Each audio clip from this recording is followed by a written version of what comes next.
the pharmacy program. That's kind of awesome, but on the other hand, kind of sad to me because I love being with you guys and talking about these drug information topics. I hope you found them useful over the semester. It's been a real delight going over these. This is a relatively short lecture today because it's kind of compiling some of the things we've already talked about.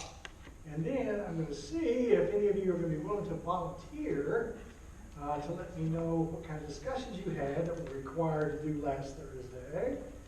Remember that assignment I gave you? I'll see if I got any volunteers. Let's see how that goes. Hopefully somebody will come up with something that we can talk about. When we're done with this lecture, I will be going over the exam with you. Last exam, I've looked at it. I think you guys will go out with a bang. It's not very difficult. This has been really straightforward material. No surprises on this whatsoever. But I'll walk you through it in a few minutes. Okay, so drug information directed clinical services. This comes from a philosophy I was taught, and it held up to be really, really true. When I was at University of Kentucky training, my mentor, Paul Parker, said, Rusty, all these clinical services that we're trying to develop, remember this was the late 70s, and there wasn't a lot of clinical services at that point. There was some things going on. We did pharmacokinetic monitoring, we rounded, that sort of thing. But he said, all these things that you want to establish when you go somewhere new, the best place to start is something to do with drug information. Answering drug information questions is the easiest clinical service to implement because people will recognize you as someone that they can come to with questions. It'll open the doors for other kind of clinical services you want to implement. And I found that to be incredibly true over my career. So true that we had a visitor from a university in Cairo, Egypt, and he came and visited and spent some time with Diane when she was a drug information person over at the hospital. And he was so convinced that philosophy was true that he said, well, if we're going to start clinical services in hospitals in Egypt, we're going to start with drug information, just like you guys did here at Augusta University.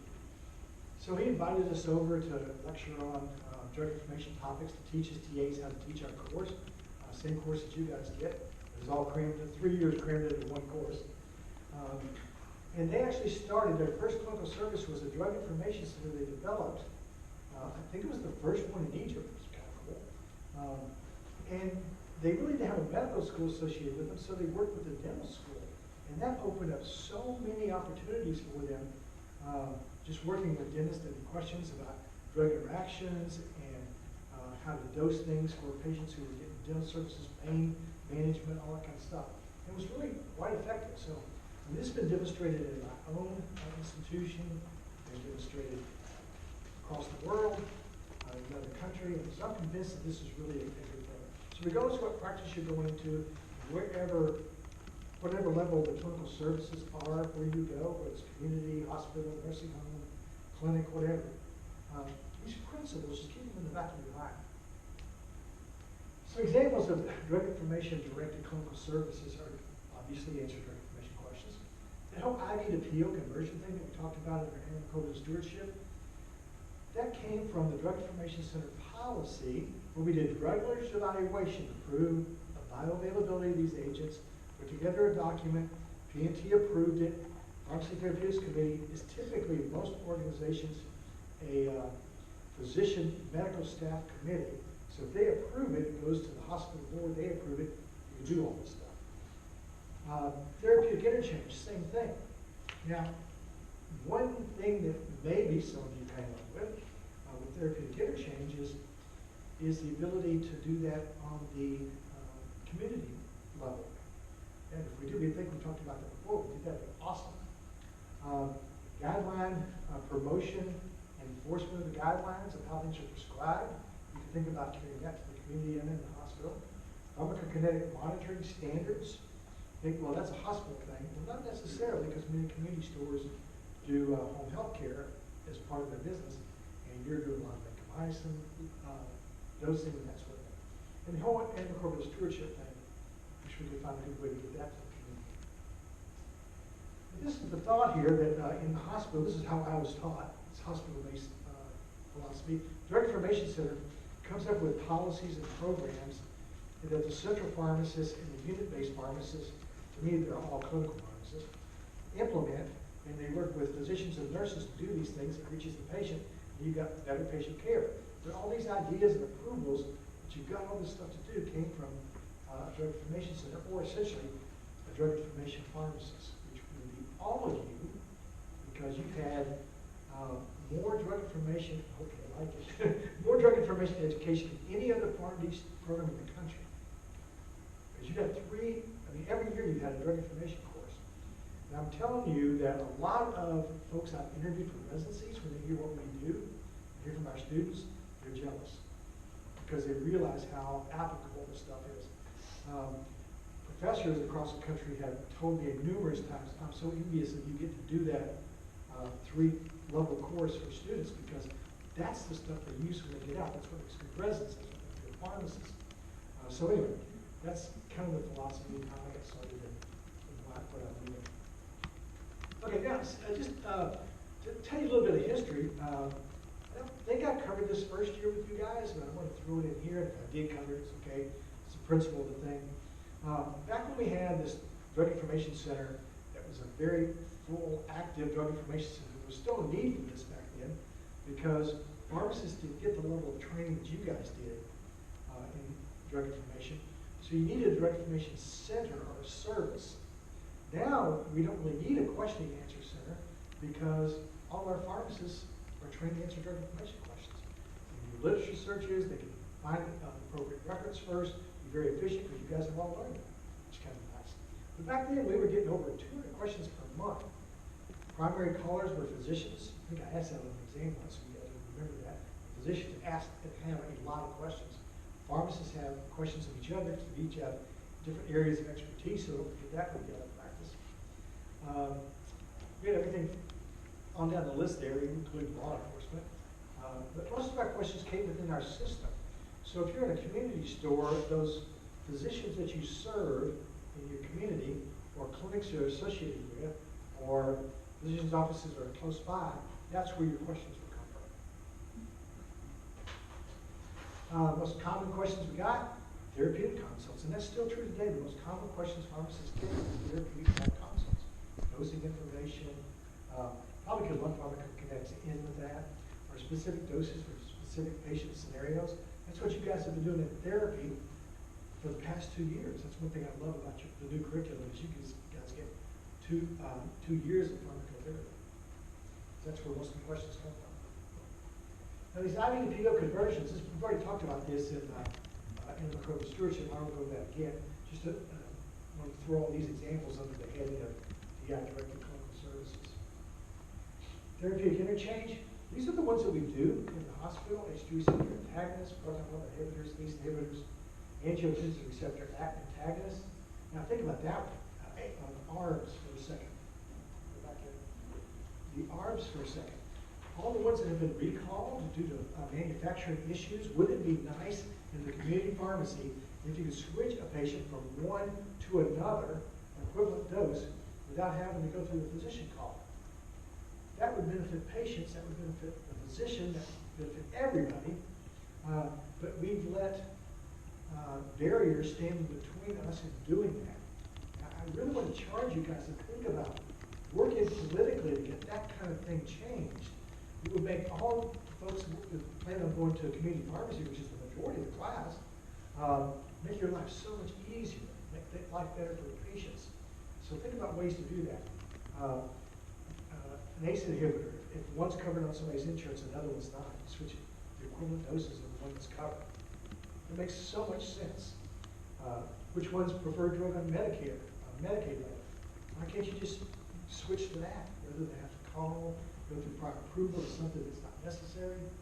I'd like to preach on that subject because I want to fire you guys up to work with legislators and physician leaders to get that kind of thing accomplished. I want to see that before I'm out of pharmacy. So got another 6 or 7 years to get that accomplished. These are examples of guideline things that we've developed through the Drug Information Center. potassium phosphate infusions, guidelines for these literally saved lives in the hospital because they're not too concentrated, not running too fast. Pharmacists running weight-based heparin. We do that in hospitals. That's a dangerous drug, one of the most dangerous drugs in the hospitals. And pharmacists are dosing it, weight-based is setting up the protocols for it. You can see all the list down here. Safe medication guidelines, things to do things safely. There's probably a question on the exam here at the end about unapproved abbreviations or bad ideas for abbreviations that Dr. Norman talked about. Setting up those guidelines within the community, working with physicians not to use abbreviations that are potentially misinterpreted. Remember, once we had a drug information management program to try to get physicians to do things in a more safe manner. We called it, I thought this was brilliant, a Write It Right campaign. And we even, just like drug companies, that used to make pens with a drug name on it, we got pens and handed out to everybody said, write it right, as a reminder of how to do things more safely. These are the kind of things you can do in the community. But you can pass it out, send it to physicians' offices. Your pharmacy name, write it right, and maybe a little handout that says, here's how to write prescriptions so mistakes aren't made. Or maybe you have your phone number so they can call you. Attention to that, all kinds of good stuff there. Pharmacokinetic dosing. I think I told you all once that I was called a little boy in the pharmacy working voodoo magic. It was amine glycoside dosing. But over time, with the Drug Information Center and going through the physician policy way of doing things, we were able to accomplish from little boy in the pharmacy to voodoo to pharmacy dosing all these things routinely by protocol. Wait, go back to this. Why can't we do that in the community? I mean, think about it. It's a barrier that we're not doing. Phenytoin, digoxin, are there other drugs, anticonvulsants that are dosed based on levels? Why couldn't you do that community? Why couldn't you have the lab report the level to you and adjust doses? I mean, right now, it's a legal step. It's just a matter of what the pharmacy practice guidelines are at the law level. These things can be changed, and it would be so much more rewarding.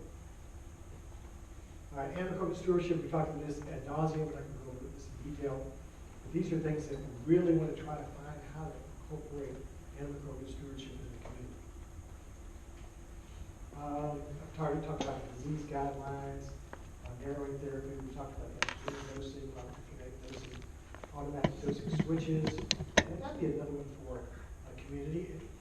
If there are standard doses and you get an error made, why couldn't there be protocols in place in the community that would have pharmacists' ability to adjust the dose without contacting the physician? Or, how about this? Dosing form changes. Somebody comes in your pharmacy and says, no, the physician prescribed this, it's a big tablet, I just can't swallow it, or my child can't swallow this. Right now, you can't change to the liquid form on your own. I mean, why not? Same route of administration, why can't you change from a solid to a liquid dosage form in the community? You can't do it right now, because that's not what the pharmacy practice law says. Why? Why can't we do that? It's up to you guys to get these kind of things changed. It would make community pharmacy much more patient-friendly, much more clinical. It really would be a great idea. So again, just to summarize this with that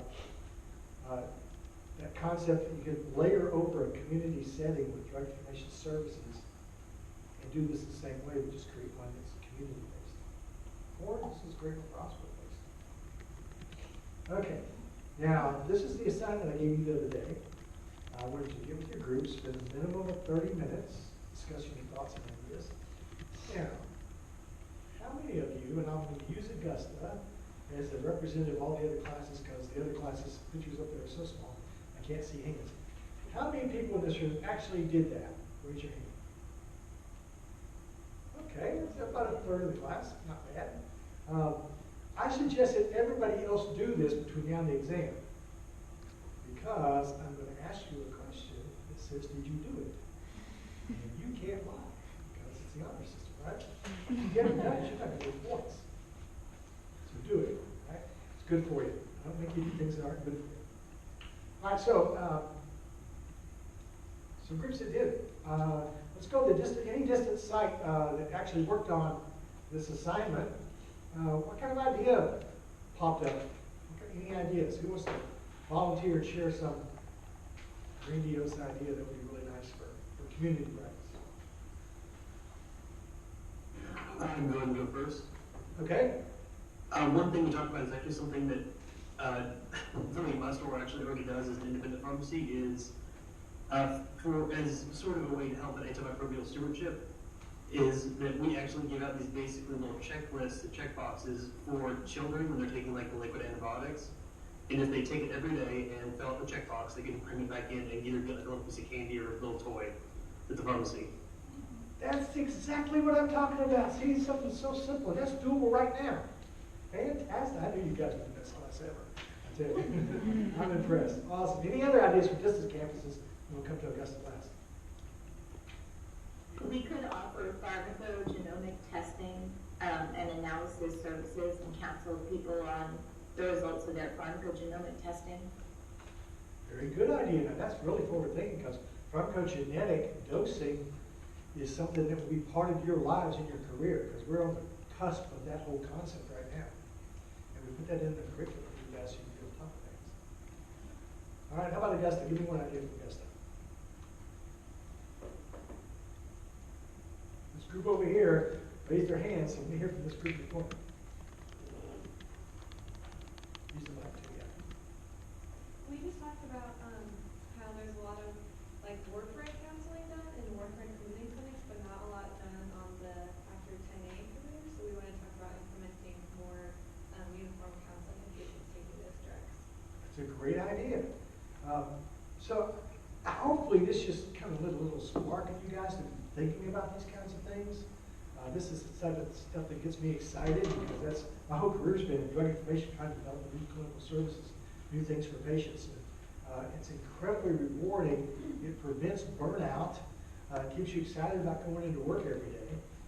So, yeah, good job, those that volunteer. That's really good. If you have not done it, do it before you take the exam, because you can't lie on the exam. You will feel terribly guilty. And I'll know it. I'll see it in your eyes when I see you next time. Okay, so enough of that. We're doing so good with that. That's awesome. I have the exam right here. Let's walk through it. This overall view here, it's only 5 pages long. That's one of the shortest things I've ever had. There are 31 questions. They are all multiple choice and true false. That exam style system lends itself to that. So, and I have to turn around final grades quickly, so for the final exam, I won't really go out on the limb too much. They range in points from 2 points to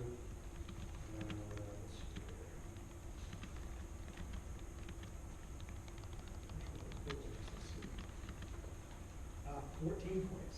There's a 14-pointer, a 9-pointers. Okay, high stakes questions. All right, here's for open label lecture. That was really straightforward, and I'm asking you on an exam the kind of things that I wanted you to remember and kind of keep in your head as you're working and dealing with off-label use of drugs. There's some benefits of off-label use of drugs. There's common population, patient populations that get off-label use of drugs, so they require a lecture attention. There are some risks using off-label medications. There's 3 good questions right there. And there's sources you can use that are accepted for off-label use. You know, we talked about physicians who can prescribe any drug they want to, or any indication. But if there's a problem and they would be sued or something, and say, oh, this is off-label but appropriate, if they can provide the information, the pharmacist can provide the information from various sources that we talked about, you're fine. If there's good evidence out there, you're fine, but there's certain accepted places to get that. We talked about those in class.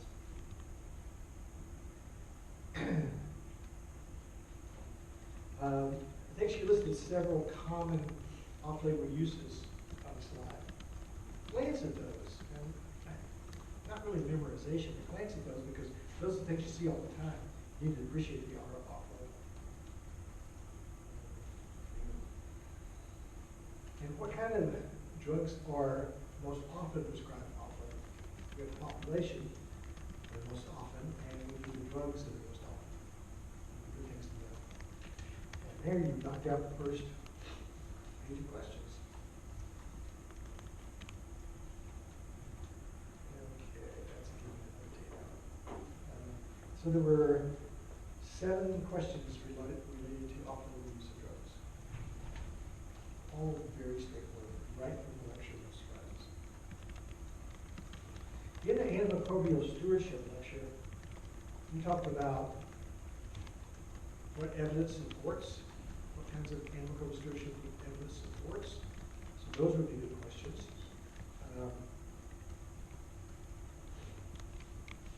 There's lots of things that contribute to the need of antimicrobial prescribing. Those would be good to know. Had a slide that talked about some clinical hurdles that are related to antimicrobial stewardship activities, or just other kinds of things. Those are all important because it's a role for pharmacists. It's very easy to do.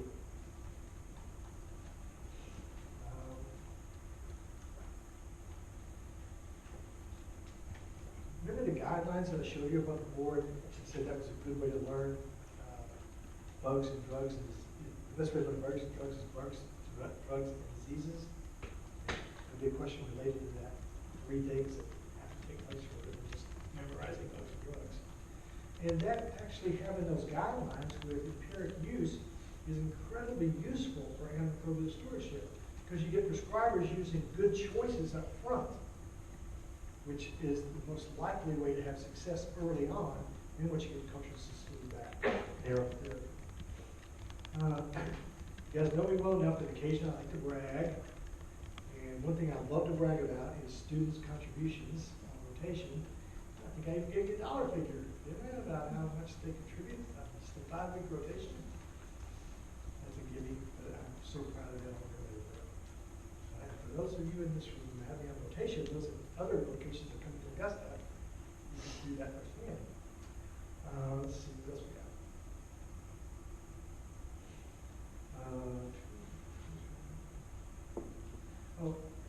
Antimicrobial stewardship, if you're getting involved with that, I mentioned some things that are easy to do, some things that are harder to do. I would know the easy to do things, because those ones you get the easiest. And you might want to know which ones are really hard to do, because those you do second, you do the easy ones first. But you better get that right. That's one. I already told you that one. One of the reasons, there's lots of reasons why antimicrobial stewardship is important. But one of the reasons is we're just not producing new antibiotics as much as we used to. So we've got to use the ones that we have appropriately. There's a question related to that. But there for a while, early in my career, we get 10 new antibiotics every year. It's awesome. Because they're fun to do new drug updates on because you really criticize the studies because they're usually very narrow. People are most likely to respond. And it's always about 85% efficacy rate. So they're kind of fun to pick apart and have journal clubs on. But that's not the case anymore. The numbers are slowing down a little bit about it.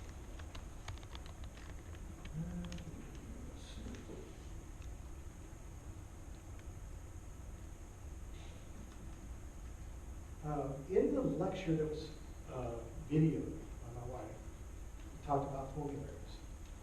I think there's sometimes a misunderstanding about what the formulary really is. A formulary might just be a finite list of drugs which you're using. It might involve some usage guidelines, that sort of thing.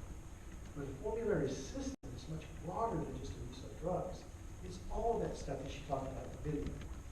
MUE programs, drug class reviews, all those components make up a formulary system, not just a list of drugs.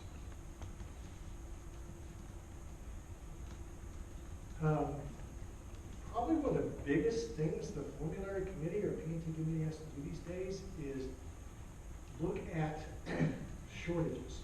It's a national issue. So that is part of the formulary process. And we have a P&T meeting today right after this class. And the latest drug shortage should be mentioned, and the committee will look at what do we recommend to do in place of this. The tough question sometimes is where you have to ration a particular drug. And that requires a real thought, because if you're going to ration a particular drug, you really have to prioritize what indications are most important, which patient's going to benefit most, and you are denying a drug the patient needs from some patients. If you've got to do that, you better have something in place saying how you're rationing, who's the highest priority to receive the drug, the limited supply you have.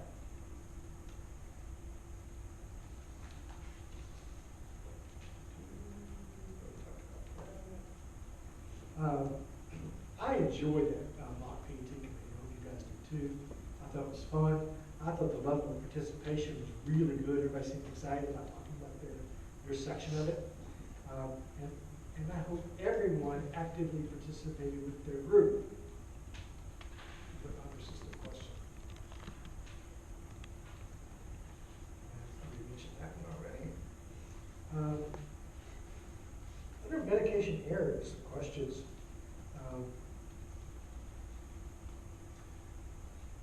I pulled these right off the slides because they were things I just wanted to make sure you took home. So you should get that right. Who all, if I ask you a question, who all participates in preventing medication errors? Let's think about it for a second. The physician does, the nurse does, the pharmacist does, and importantly, the patient does as well. Don't forget the patient's an important part of that preventing medication error. They've got to be educated, they've got to understand so that they're not making mistakes on their own medications.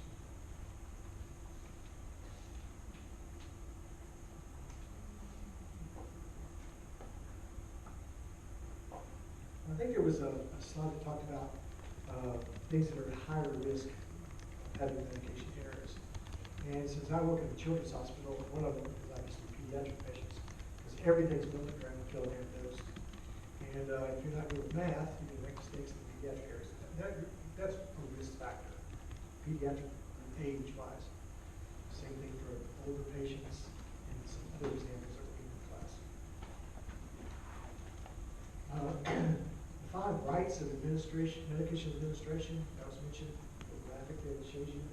That's something you ought to have tattooed in your brain, 5 rights of do the right thing in all these areas. That's a good thing to have tattooed in your brain.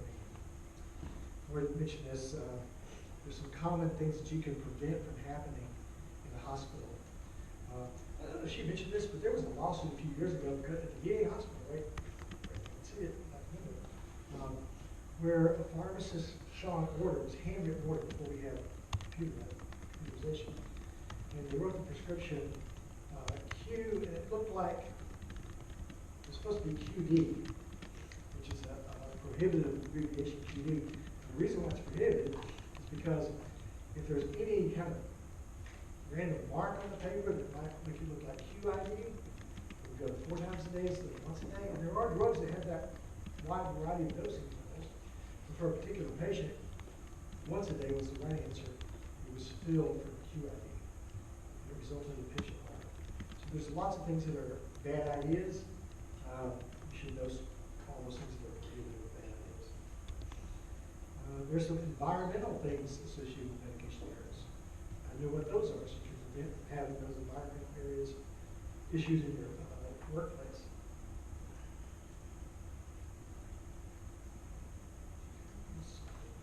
Oh, that's it. All right, I've covered everything on the exam. You guys should ace this. I guess it will take most people 15 minutes to take this exam. And that's fine, because everything on here is stuff I really want you to know. So as you're reading it, remember the questions, remember the answers, because they're key things for this last section of lectures. Any questions about the final exam? It's not cumulative, it's the material that we covered this session. Any last thoughts on the last lecture of your PharmD program? Sad and exciting at the same time.